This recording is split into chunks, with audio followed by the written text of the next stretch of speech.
Hey guys, look at me doing a read aloud video 2 days in a row. You're welcome, William. I'm hopping straight back. I'm on page 121 and we left off with Harry just sat down and put on the sorting hat. The last thing Harry saw before the hat dropped over his eyes was the hall full of people craning to get a good look at him. Next second, he was looking at the black inside of the hat and he waited. Said a small voice in his ear. Difficult, very difficult. Plenty of courage, I see. Not a bad mind either. There's talent, oh goodness, yes.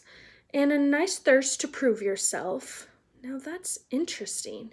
So where shall I put you? Harry gripped the edges of the stool and thought, not Slytherin, not Slytherin. Not Slytherin, eh? Said the small voice.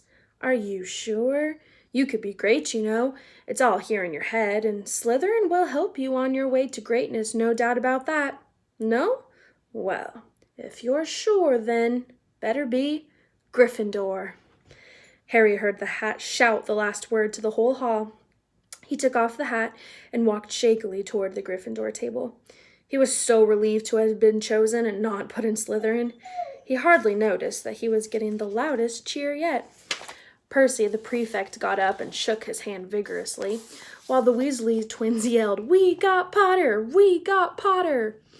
Harry sat down opposite the ghost in the ruff he had seen earlier. The ghost patted his arm, gave Harry the sudden, horrible feeling he had just plunged it into a bucket of ice-cold water. He could see the high table properly now.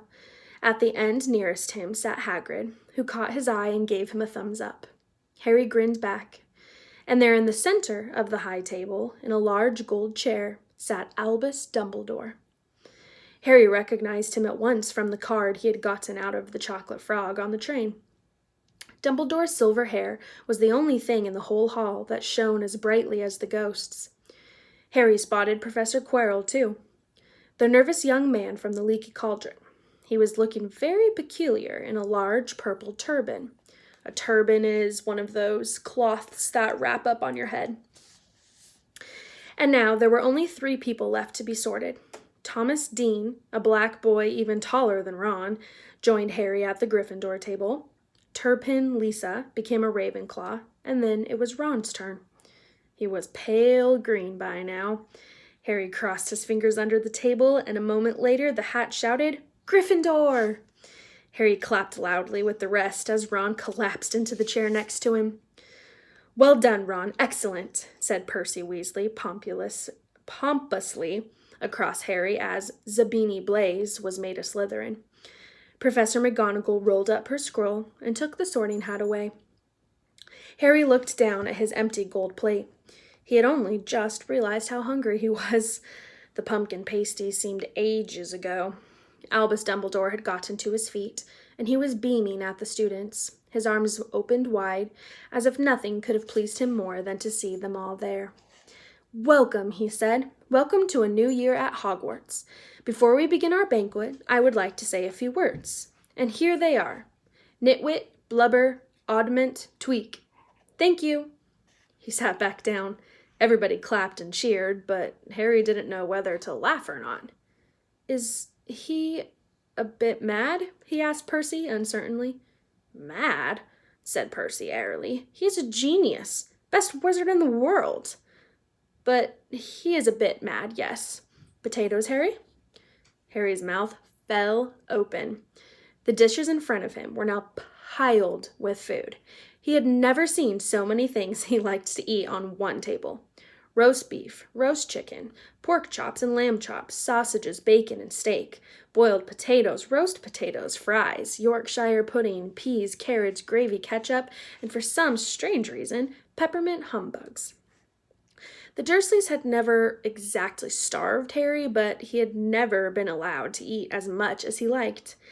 Dudley had always taken anything that Harry really wanted, even if it made him sick. Harry piled his plate with a bit of everything except the peppermints and began to eat. It was all delicious. "That does look good," said the ghost in the ruff sadly, watching Harry cut up his steak. "Can't you—" "I haven't eaten for nearly 400 years," said the ghost. I don't need to, of course, but one does miss it. I don't think I've introduced myself. Sir Nicholas de Mimsy Porpington, at your service, resident ghost of Gryffindor Tower. I know who you are, said Ron suddenly. My brothers told me about you. You're Nearly Headless Nick. I would prefer you to call me Sir Nicholas de Mimsy, the ghost began stiffly, but sandy-haired Seamus Finnegan interrupted. Nearly headless? How can you be nearly headless? Sir Nicholas looked extremely miffed, as if their little chat wasn't going at all the way he wanted. Like this, he said irritably. He seized his left ear up and pulled, and his whole head swung off his neck and fell onto his shoulder, as if it was on a hinge. Someone had obviously tried to behead him, but had not done it properly. Looking pleased at the stunned looks on their faces, Nearly Headless Nick flipped his head back onto his neck, coughed, and said, So, new Gryffindors, I hope you're going to help us win the house championship this year. Gryffindors have never gone so long without winning. Slytherins have got the cup 6 years in a row. The bloody Baron's almost becoming unbearable. He's the Slytherin ghost. Harry looked over at the Slytherin table and saw a horrible ghost sitting there, with blank, staring eyes, a gaunt face, and robes stained with silver blood. He was right next to Malfoy, who, Harry was pleased to see, didn't look too pleased with the seating arrangement. How did he get covered in blood? Asked Seamus with great interest. I never asked, said Nearly Headless Nick delicately. When everyone had eaten as much as they could, the remains of the food faded from the plates, leaving them sparkling clean as before. A moment later, the desserts appeared. Blocks of ice cream in every flavor you could think of. Apple pie, treacle tarts, chocolate eclairs, jam donuts, trifles, strawberries, jello, rice puddings. As Harry helped himself to a treacle tart, the talk turned to their families. I'm half and half, said Seamus. Me dad's a muggle. Mom's didn't tell him she was a witch till after they were married. Bit of a nasty shock for him. The others laughed. What about you, Neville? Said Ron. Well, my gran brought me up, and she's a witch, said Neville. But the family thought I was all muggle for ages. My great-uncle Algy kept trying to catch me off guard and force some magic out of me. He pushed me off the end of Blackpool Pier once. I nearly drowned. But nothing happened until I was 8. Great-uncle Algy came around for dinner, and he was hanging me out of an upstairs window by the ankles when my great-auntie Enid, all the way down the garden... When my great-auntie Enid offered him a meringue, and he accidentally let go. But I bounced all the way down the garden and into the road. They were all really pleased. Gran was crying, she was so happy. And you should have seen their faces when I got in here. They thought I might not be magic enough to come, you see. Great-uncle Algy was so pleased, he bought me my toad. On Harry's other side, Percy Weasley and Hermione were talking about lessons. I do hope they start right away. There's so much to learn. I'm particularly interested in transfiguration, you know. Turning something into something else. Of course, it's supposed to be very difficult. You'll be starting small, just matches into needles and that sort of thing. Harry, who was starting to feel warm and sleepy, looked up at the high table again. Hagrid was drinking deeply from his goblet. Professor McGonagall was talking to Professor Dumbledore.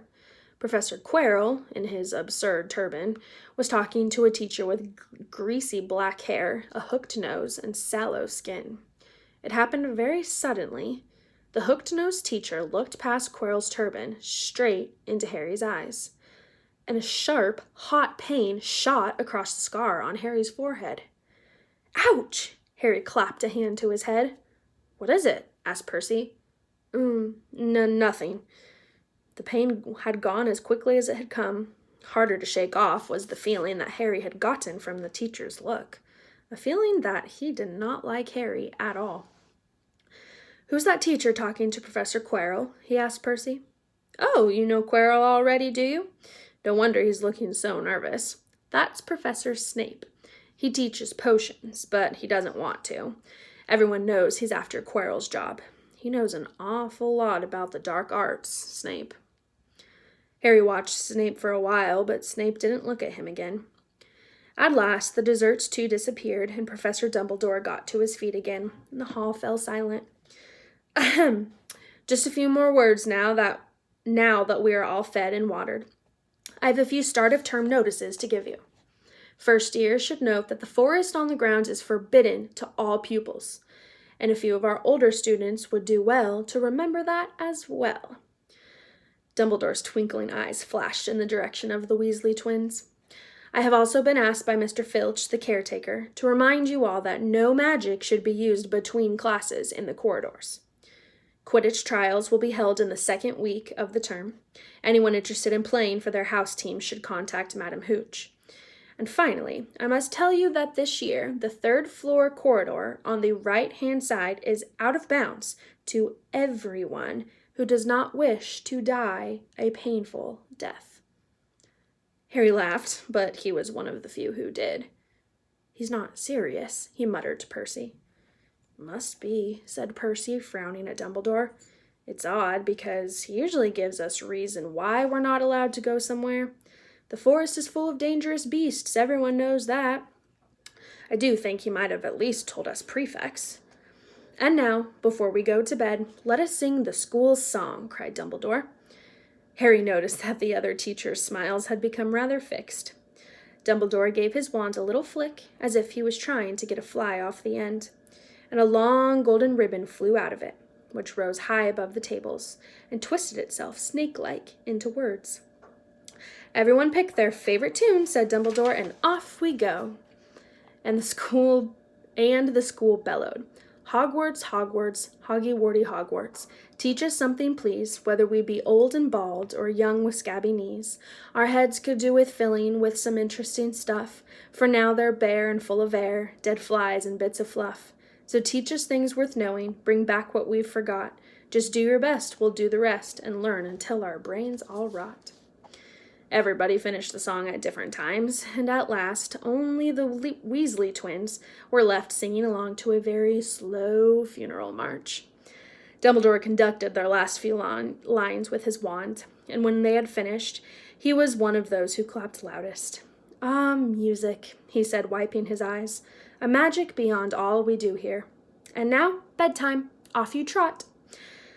The Gryffindor first-years followed Percy through the chattering crowds, out of the great hall and up the marble staircase. Harry's legs were like lead again, but only because he was so tired and full of food. He was too sleepy even to be surprised that the people in the portraits along the corridors whispered and pointed as they passed, or that twice Percy led them through doorways hidden behind sliding panels and hanging tapestries. They climbed more staircases, yawning and dragging their feet, and Harry was just wondering how much farther they had to go when they came to a sudden halt. A bundle of walking sticks was floating in midair above them, and as Percy took a step toward them, they started throwing themselves at him. Peeves, Percy whispered to the first year. I can never say this word. Poltergeist? He raised his voice. Peeves, show yourself. A loud, rude sound, like the air being let out of a balloon, answered. Do you want me to go to the Bloody Baron? There was a pop, and a little man with wicked dark eyes and a wide mouth appeared, floating cross-legged in the air, clutching the walking sticks. Ooh, he said with an evil cackle. Ickle firsties, what fun! He swooped suddenly at them, and they all ducked. Go away, Peeves, or the Baron'll hear about this, and I mean it, barked Percy. Peeves stuck out his tongue and vanished, dropping the walking sticks on Neville's head. They heard him zooming away, rattling coats of armor as he passed. You want to watch out for Peeves, said Percy, as they set off again. The Bloody Baron's the only one who can control him. He won't even listen to us prefects. Here we are. At the very end of the corridor hung a portrait of a very fat woman in a pink silk dress. Password? She said. Caput Draconis, said Percy, and the portrait swung forward to reveal a round hole in the wall. They all scrambled through it. Neville needed a leg up, and they found themselves in the Gryffindor common room, a cozy, round room full of squashy armchairs. Percy directed the girls through one door to their dormitory, and the boys through another. At the top of a spiral staircase, they were obviously in one of the towers. They found their beds at last. 5 4-posters hung with deep red velvet curtains. Their trunks had already been brought up. Gracie, stop. Their trunks had already been brought up, too tired to talk much. They pulled on their pajamas and fell into bed. Great food, isn't it? Ron muttered to Harry through the hangings. Get off, Scabbers! He's chewing my sheets. Harry was going to ask Ron if he had had any of the treacle tart, but he fell asleep almost at once. Perhaps Harry had eaten a bit too much because he had a very strange dream.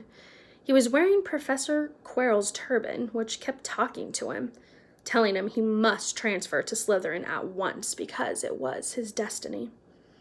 Harry told the turban he didn't want to be in Slytherin, and it got heavier and heavier. He tried to pull it off, but it tightened painfully. And there was Malfoy laughing at him as he struggled with it, and then Malfoy turned into the hooked-nosed teacher, Snape, whose laugh became high and cold. There was a burst of green light, and Harry woke, sweating and shaking. He rolled over and fell asleep again, and when he woke the next day, he didn't remember the dream at all. And that is the end of Chapter 7, where I am going to start. I'll do another one soon. Bye, guys.